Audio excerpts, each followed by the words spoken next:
Oi, pessoal, boa tarde. E aí, como é que vocês estão? Como é que passaram o final de semana? Olha só, hoje, né? Não sei se vocês perceberam, mas vou até sair para vocês verem, posicionar mais a câmera assim, ó. Hoje a gente tem uma decoração diferente, uma decoração junina, que a tia Suzinha preparou para mim e eu decorei para as nossas aulas dessa semana, já que estamos aí praticamente na última semana de junho, né?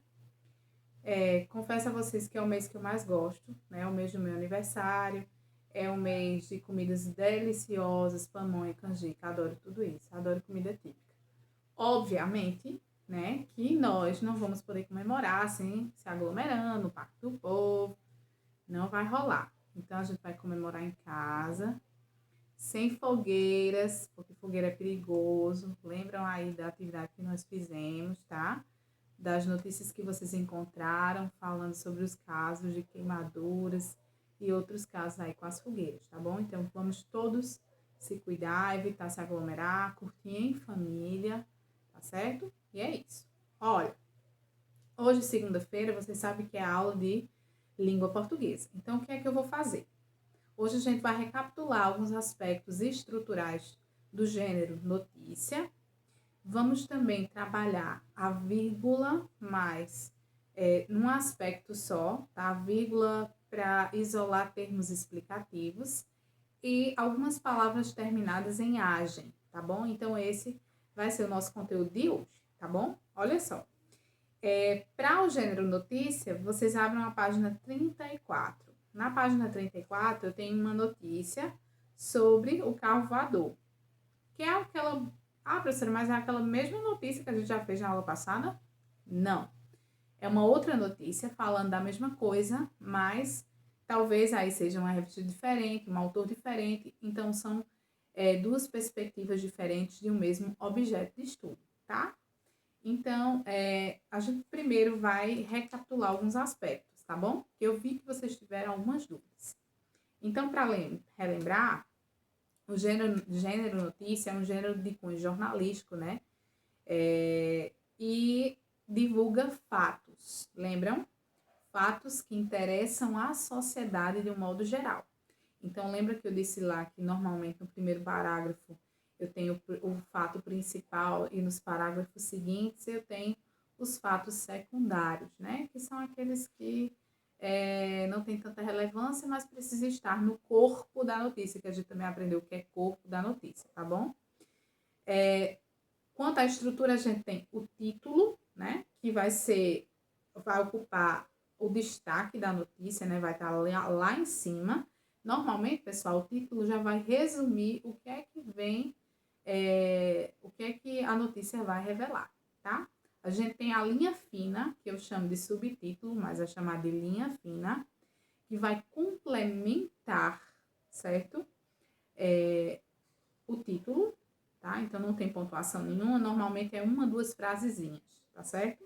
Nós temos o corpo da notícia, que é organizado em parágrafos, certo?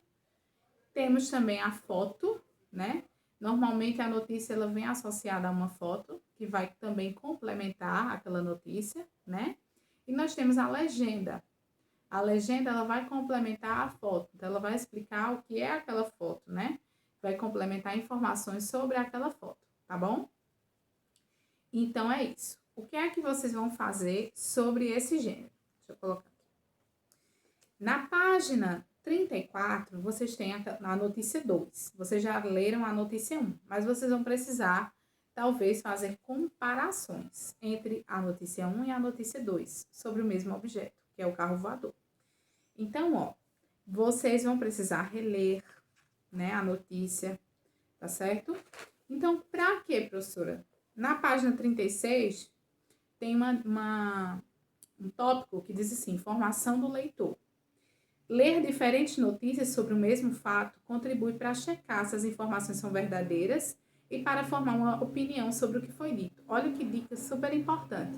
Então, o fato de você ler duas notícias falando de uma mesma coisa faz com que você cheque se aquelas informações são realmente verídicas ou não. Você pode chegar a essa conclusão e combater até as fake news que a gente trabalhou na aula passada, tá bom? Então, eu espero que vocês não tenham mais dúvidas sobre o gênero notícia, tá bom?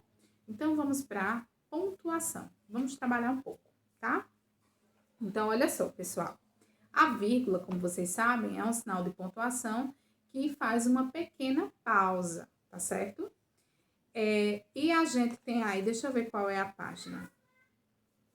É antes dessa notícia. Deixa eu ver qual é a página que traz a vírgula.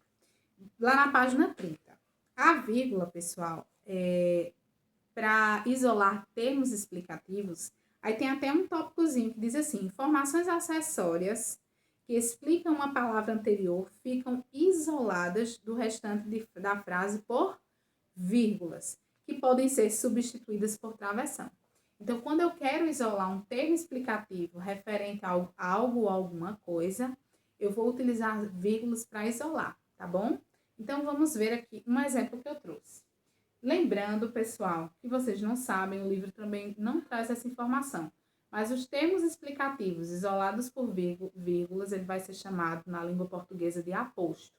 Então, o aposto, ele precisa ser isolado por vírgulas, porque traz uma informação a mais sobre aquele objeto.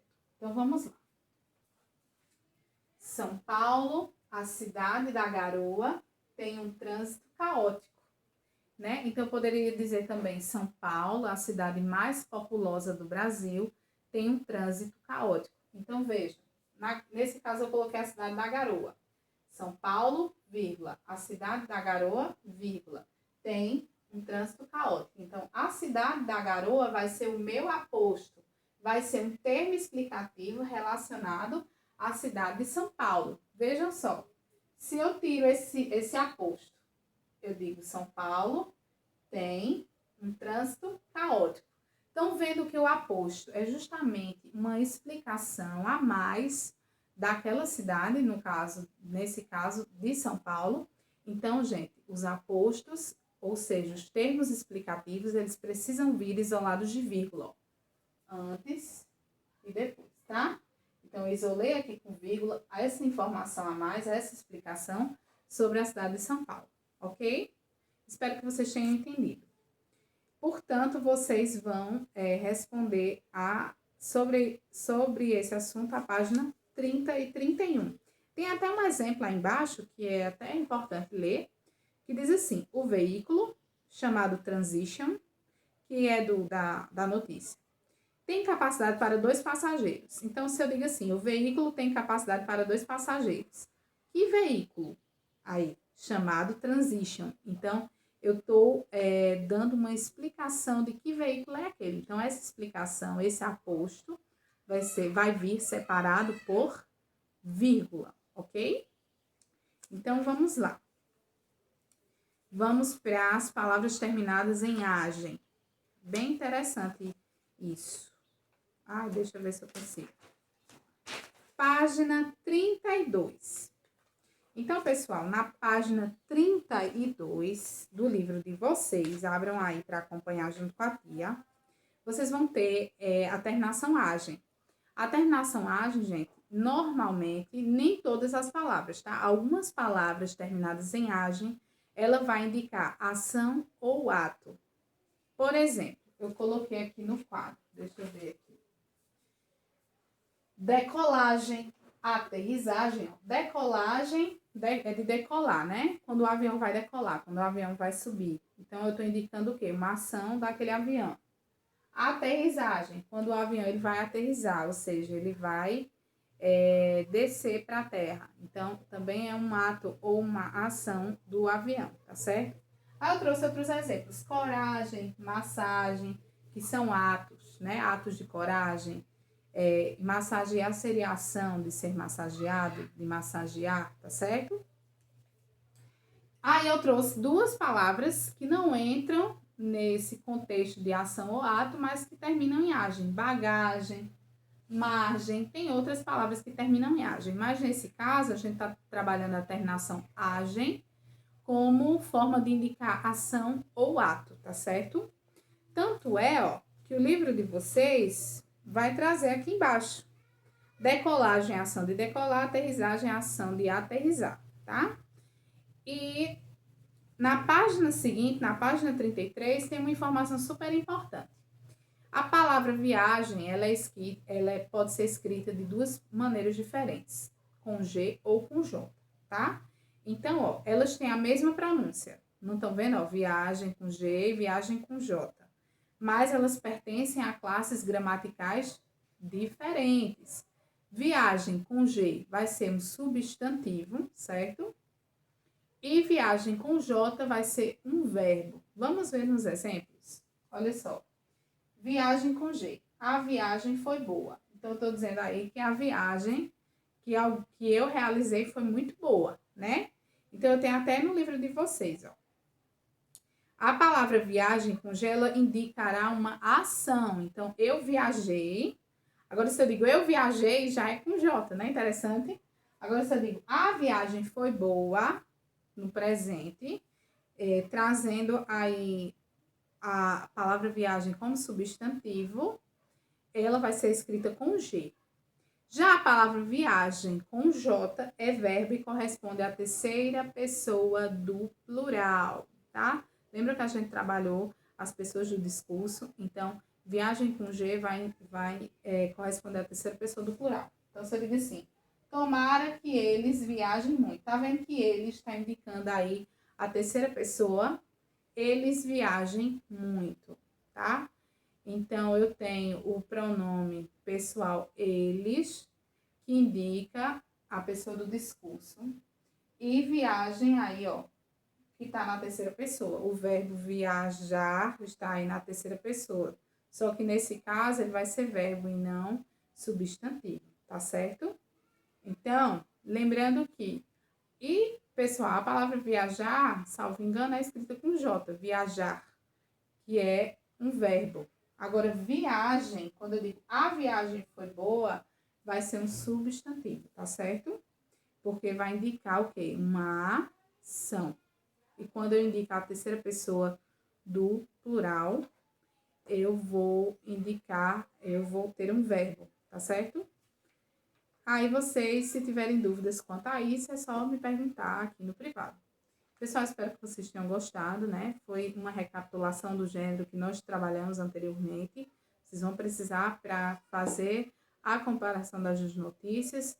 Trabalhamos a vírgula com termos explicativos, ou melhor dizendo, o aposto. E trabalhamos palavras terminadas em agem. Respondam às atividades que eu vou deixar aqui no WhatsApp.